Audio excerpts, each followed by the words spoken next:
Bienvenue à tous et à toutes. Aujourd'hui, vidéo qui a demandé pas mal de travail, pas mal de recherche. Donc, s'il vous plaît, abonnez-vous, likez la vidéo, commentez, partagez, bref, tout ça, tout ça. Le sujet d'aujourd'hui, pourquoi les pros font de moins en moins de courses? Pourquoi ils ont de moins en moins de jours de course? Depuis ces dernières années, on voit que les professionnels courent de moins en moins. Alors qu'au début du siècle, donc dans les années 2000-2010, les coureurs avaient entre 80 et 100 jours de course par an. Aujourd'hui, les coureurs participent à environ 55 à 75 jours de course. Le principal exemple actuel, c'est Jonas Vingegaard. En 2024, il avait seulement 44 jours de course, ce qui est vraiment très peu. Pareil pour Tadej Pogačar, même s'il participe à beaucoup de classiques au début du printemps, il n'a quand même que très peu de jours de course. On le voit pas sur des courses Pro Tour ou des trucs comme ça là. Des 1.2, des 2.1 ou je ne sais quoi. On le voit pas. Pourquoi ce choix de participer à de moins en moins de courses? Déjà, la récupération autour des équipes, dans les équipes, est beaucoup plus optimisée par rapport aux années 2000-2010. Cela arrive de moins en moins que des coureurs enchaînent deux grands tours. Par exemple, à l'époque d'Andy Schleck, etc., on avait beaucoup de coureurs qui faisaient le Tour de France et la Vuelta. La Vuelta et le Giro, ou le Giro et le Tour de France. Mais aujourd'hui, de moins en moins le font. On voit Vingegaard qui le fait, parce que c'est un coureur de classement général. Mais sinon, de moins en moins de coureurs font deux grands tours par saison. Le principe de pic de forme est un principe qui a beaucoup évolué aussi. Avant, en 2000-2010, les coureurs couraient les courses qui les intéressaient. Ils pouvaient avoir beaucoup d'objectifs et courir les courses sans véritablement préparer ces courses-là. Sauf qu'aujourd'hui, l'entraînement a été beaucoup plus optimisé et on voit que dans une saison, on peut avoir deux gros pics de forme. Pas beaucoup plus. Parce qu'après, les pics de forme seront de moins bonne qualité, entre guillemets. Donc, aujourd'hui, on voit beaucoup de coureurs, de leaders, parce que les équipiers n'ont pas leur mot à dire, même s'ils ont aussi des pics de forme. En fait, tous les coureurs du World Tour ont des pics de forme. On voit beaucoup de ces coureurs qui ont deux principaux objectifs dans une saison. Par exemple, Tadej Pogačar, c'est les classiques d'avril, donc les monuments, Paris-Roubaix, Liège-Bastogne-Liège, le Tour des Flandres, etc. Et le Tour de France. L'année dernière, oui, en 2024, on sait qu'il avait mis un gros objectif sur le Giro et sur le Tour de France, ce qui ne l'a pas empêché de faire quelques classiques et d'en remporter aussi. Entre ces pics de forme, les équipes optimisent la récupération et l'entraînement pour le prochain pic. Les équipes ont remarqué que les jours de course n'ont pas vraiment d'impact positif sur la préparation d'un prochain objectif. Donc, ce qui est intéressant, c'est de minimiser les jours de course pour préparer son objectif, son prochain objectif. Donc, ça sera beaucoup plus intéressant de récupérer pendant une certaine période et d'ensuite se préparer pour son nouvel objectif et ne pas faire des courses qui vont servir juste à faire des courses, à remplir le quota de jours de course. Aujourd'hui, ça n'existe plus. Quand on voit que Andy Schleck avait quasiment 90-95 jours de course, au bout d'un moment, pareil pour Alberto Contador. Alberto Contador, il était réputé pour ne pas en avoir trop non plus, mais quand même, ils en avaient un certain nombre. Aujourd'hui, si un coureur a plus de 70 jours de course, on considère qu'il a énormément de jours de course. Alors que si tu le mettais 5 ans avant, c'était dans la moyenne. Dans ces périodes de préparation pour un nouvel objectif, les équipes arrivent à simuler des périodes de course. Par exemple, dans un entraînement avec différents intervalles, on arrive à simuler des montées, par exemple des cols.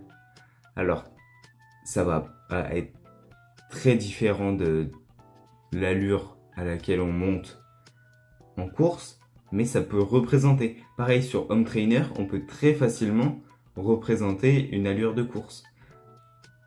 C'est différent parce que t'as ni l'inertie, t'as rien du tout. Mais les équipes ont des moyens pour simuler les jours de course. Les simuler dans l'entraînement. Maintenant, passons au point négatif. Pourquoi cela pourrait causer plus de désavantages que d'avantages? On l'a vu en 2024, au mois d'avril-mai, Jonas Vingegaard est tombé au Tour du Pays Basque. On a vu qu'il est tombé et qu'il a mis énormément de temps à revenir à la compétition. En fait, il avait repris l'entraînement, un mois et demi à reprendre l'entraînement. Donc, mi-avril, voire fin avril, il a repris l'entraînement juste fin mai. Ce qui est assez compliqué déjà pour préparer le Tour de France. Parce que, sachant qu'il n'a pas voulu lâcher l'objectif du Tour de France, pour moi, il aurait dû le lâcher. Il aurait dû dire, bon, là, il y a quand même des côtes, des poumons, des vertèbres qui sont déplacées. Donc, ça serait cool de, par exemple, faire la Vuelta. Ça aurait été intéressant de faire la Vuelta l'année dernière, pas cette année. Cette année, il aurait dû se concentrer essentiellement sur le Tour de France. Parce que beaucoup de personnes disent « Oh, mais en fait, il n'a pas réussi sur le Tour de France, du coup, il prépare la Vuelta. » Mais non, la Vuelta, il la prépare déjà depuis avril. La Vuelta, un objectif comme ça, un grand tour de 3 semaines, le plan d'entraînement, il est déjà prêt depuis la saison dernière. Au bout d'un moment, forcément, c'était quelque chose qui était prévu. La Vuelta, il allait la faire. Et pourquoi pas Moi, je suis plutôt d'accord. T'arrives pas à battre Tadej Pogačar, arrête de t'acharner. Au bout d'un moment, va chercher quelque chose d'autre. Tu reviendras l'année prochaine, tu seras meilleur. Donc, je pense que c'est pas trop mal. Bref, il a eu énormément de mal à revenir, ce qui a causé qu'il a pas bien réussi son Tour de France 2024. Mais ce qu'on a remarqué pendant ce Tour 2024, c'est qu'il a beaucoup perdu en agilité. Il était beaucoup moins à l'aise sur son vélo. Et quand on dit que les coureurs arrêtent de courir, de faire des jours de course, ça a des points négatifs. Parce que faire que de l'entraînement, c'est totalement différent de rouler en entraînement que de rouler en jour de course.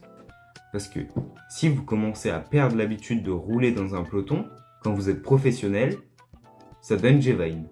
Jevine, c'est un mec, c'est un coureur que je respecte énormément, qui est très très fort, qui a été recruté par l'équipe Alpecin, parce qu'il avait de très bons résultats sur Zwift. Donc plateforme où tu peux faire du home trainer en ligne, avec un personnage beaucoup gamifié, et donc ça permet de faire passer le temps plus vite sur le home trainer. C'est ça le principal intérêt de Zwift d'ailleurs. Et grâce à ses performances sur cette application, il a réussi à se faire recruter par Alpecin. Sauf que lui ne courait que très peu sur son vélo de course. Il roulait essentiellement sur un trainer. Et il roulait que très peu en peloton. Ce qui a fait que quand il arrivait chez Alpecin, c'était une catastrophe. Quand il s'accrochait à la voiture... Vous savez, quand tu prends un bidon, tu te tiens, t'as la main sur le guidon, tu te tiens... Mais lui, on s'inquiétait pour lui à chaque fois qu'il le faisait. On a cru qu'il allait tomber à chaque fois. C'est pas possible. Au bout d'un moment, t'es coureur professionnel, tu peux pas faire ça. Tu peux pas avoir une agilité qui te met en danger à chaque fois que t'as besoin d'un bidon. Donc, il a beaucoup travaillé dessus. Il l'a énormément dit sur ses réseaux sociaux qu'il avait énormément travaillé sur son agilité, sur son savoir rouler en peloton. Ce qui lui a permis d'ailleurs de se faire recruter par UAE. Bravo à lui. Et maintenant, il est très très bon chez UAE. Il fait de très bonnes courses. Bon, il est équipier, mais très très très très bon coureur. Donc, tout ça pour dire que les jours de course, ça garde une place qui est très importante dans l'entraînement cycliste professionnel. Parce que, au-delà des jours de course qui sont un objectif, il faut quand même garder un certain quota. Par exemple, cette année, Paris-Nice pour Jonas Vingegaard, on a vu qu'il était aussi très peu à l'aise. Mais c'était une course de préparation. On oublie beaucoup ce terme de course de préparation. Parce qu'en course de préparation, déjà, tu enchaînes tous les jours des étapes. Ce que tu peux essayer de simuler pendant ton entraînement, mais là, tu vas vraiment courir tous les jours, pendant 8 jours, en l'occurrence avec le Paris-Nice. Et ça va t'habituer au Grand Tour. Le Grand Tour, le Tour de France pendant 21 jours, tu cours tous les jours à part 2 jours de repos. Au bout d'un moment, il va peut-être falloir faire des courses de préparation. Donc je pense que l'importance des courses dans un calendrier cycliste professionnel garde une importance assez élevée. Parce que on ne parle plus de performance. Ça ne sert plus à rien de performer pendant ces courses de préparation. Ce que j'ai beaucoup aimé en tant que public, c'est la reprise de Remco Evenepoel.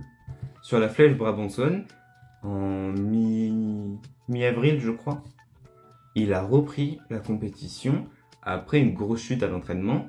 Bref, on aurait pu croire qu'il allait reprendre, limite qu'il allait reprendre au Critérium du Dauphiné, parce qu'on aurait pu se dire qu'il allait louper toutes les classiques, qu'il allait les snobber pour s'entraîner pour le Critérium et ensuite le Tour de France. Mais non, il a fait quoi? Il est allé Flèche Brabançonne, un terrain qui ne lui convient normalement pas du tout, avec des pavés, des monts pavés. Il arrive à battre Wout van Aert au sprint. Donc il reprend, on sait déjà que Remco Evenepoel, c'est pas le plus agile sur son vélo, mais là il reprend l'habitude de rouler en peloton dès qu'il en a la possibilité. Au bout d'un moment, c'est vraiment une chose qui était très intelligente de sa part, en tout cas que j'ai trouvé très intelligente. Après, c'est vrai qu'il a eu une période avant ça où il a pu se réentraîner, mais il a quand même pas tardé avant de remettre les pieds sur un vélo. Donc, c'est très intéressant de reprendre assez tôt. Et ensuite, il a pu courir les courses comme la Flèche Wallonne, Liège-Bastogne-Liège, etc. Bon, il n'a pas forcément pas performé, mais il a pu faire les courses. Quoique, il a fait l'Amstel, il a fait une bonne course sur l'Amstel. Hein. Ouais, une très bonne course sur l'Amstel. Il a fait Liège-Bastogne-Liège. Oui, il a fait Liège, il a été transparent sur le Liège par contre. Donc voilà, l'importance des jours de course, c'est de garder un savoir rouler en peloton, de garder un rythme, parce que le rythme tout de même, il faut quand même savoir garder un rythme pour courir 8, 9, 10, 21 jours d'affilée. Au bout d'un moment, c'est quand même quelque chose qui arrive dans une carrière professionnelle de faire des grands tours. En tout cas, on l'espère tous. Donc, les jours de course gardent une importance, même si elle est moindre. C'est pour ça que les pros font de moins en moins de courses, mais qu'ils en gardent tout de même quelques-unes en préparation. Merci d'avoir regardé cette vidéo. Je rappelle, elle a demandé du travail. D'ailleurs, il y a des chiffres que je vous ai même pas cités, donc là c'est trop tard, mais bon, c'est pas grave. Allez, ciao, bye, merci d'avoir regardé.